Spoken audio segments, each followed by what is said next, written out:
Welcome to Second Take, the show that focuses on the issues behind the news. South Africa's Chamber of Mines CEO Becky Sibiya said at this week's inaugural mining lekgotla that the interests of South Africa and its people needed to be the foremost consideration in mining for magic to happen. Mining Weekly editor Martin Creamer tells us more. Welcome, Martin. Thanks, Shannon. Now, the mining industry is seen as one of the country's key platforms for growth, which seemed to be the overall message at this week's mining lekgotla. Can you tell us more? Yeah, no, I was in full agreement with the Chamber of Mines of South Africa CEO Becky Sibiya when he said we need 4 words, put South Africa first. And if you do that and you just don't look for self-gain and funding and finance, and you can really all benefit in the end, because there's no doubt about it. We have got the world's biggest mining endowment, and it's not we who have calculated that. It's Citibank who's done the study, saying that we've got 18 trillion rand, and that's in rands worth of metals and minerals, $2.5 trillion worth of metals and minerals in the ground.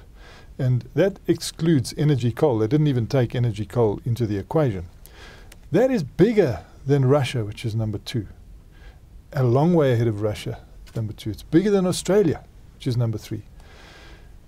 People don't seem to understand that if we turn that to account very energetically and effectively and efficiently, we could actually repair all the damage done during apartheid. I mean, we would have sufficient funds to do the education but the business building but because that's how powerful the resources industry is. You can leverage off that resources industry, and that was the message at this lekgotla, which is really an ongoing process.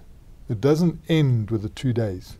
It's a scenario planning strategy that what they get out of this first lekgotla, they then create the platform for the second one next year, and they keep building on what we've already discussed and what we've already agreed, so that we can pull South Africa forward on this. And we've got this huge youth unemployment.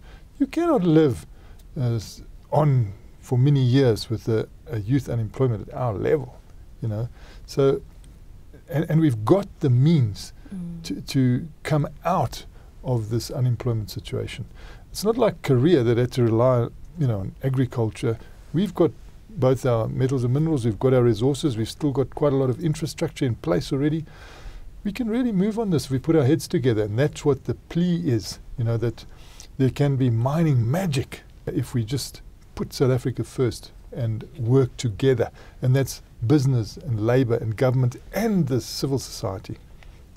Now, AngloGold Ashanti CEO Mark Cutifani says South Africa has the opportunity to be the most important and most competitive mining industry in the world. Can you tell us more? Yeah, and that's Mark Cutifani. Here we've got to have an Australian who's been via Canada to come and tell us how well endowed we are here. He's saying that we could really make a massive contribution. He's saying that the great Asia miracle doesn't stand on its own. It needs the Africa miracle to actually be sustained. And here we are on the southern tip of Africa. We could do so much on this continent, and we need to start with our own country and get the competitiveness up.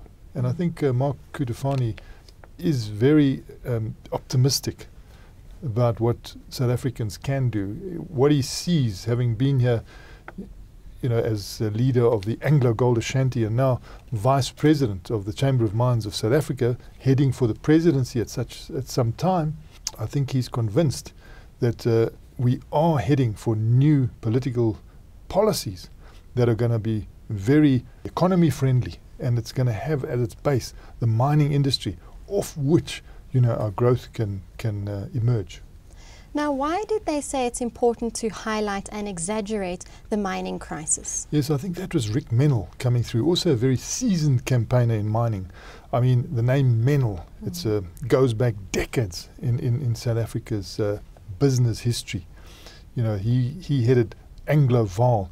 That was not only a big mining house, one of the big 5, but it was also a massive industrial group that has unbundled, since 1994. And he led Angloval, the mining segment, being a geologist, coming out of the geological background, for some years. But he led it and morphed it into African Rainbow Minerals. So, all those family assets are now within African Rainbow Minerals, which is doing so well. And he's entered an advisory state. And he's saying, exaggerate the situations. Let's say we're in this terrible crisis. We are in a crisis. Make it a big crisis. And out of that, we can sort out our logistics. Get them done quickly so that, when the demand for our metals and minerals lifts again, we're ready. Get the skills ready, get people educated, trained up to be able to turn this to positive account and have a lot of research and development going as well. There's so many aspects of mining. It spins off, it floats so many boats. And he's saying, let's do the hard yards now. Imagine you're in a crisis and work fast so that we can get ready when the time comes to actually make sure that we can do with this economy what is needed. When kids are coming out of school, there's a selection of jobs for them. We should be encouraging immigration. We should be building a massive hub in the south here. This could be the fastest growing area of the world, if we really work together. And then it could be the starting point for the growth in southern Africa.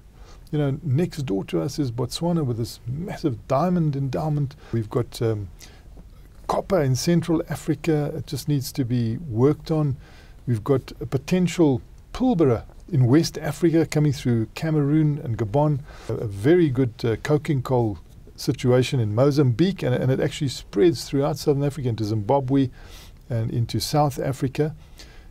So we have a lot of ingredients here. We're really blessed with a lot of ingredients. We should be down on our knees thanking the heavens that we've got this situation. And yet, we tug at each other. And everybody wants to just think of their own myopic little area. And we're not moving forward. That's why they have this Lekgotla, because they've got to really think this out. And Professor Stephen Garelli, who was there, he gave a smashing address. He had some very, very serious messages. But he did it in such a comical way. People were laughing their heads off. But he came to that point that the core of your industrial development in South Africa can come out of mining. And you cannot be an economic success without industry. So we've got to build our industrial footprint here. We've got to recreate it.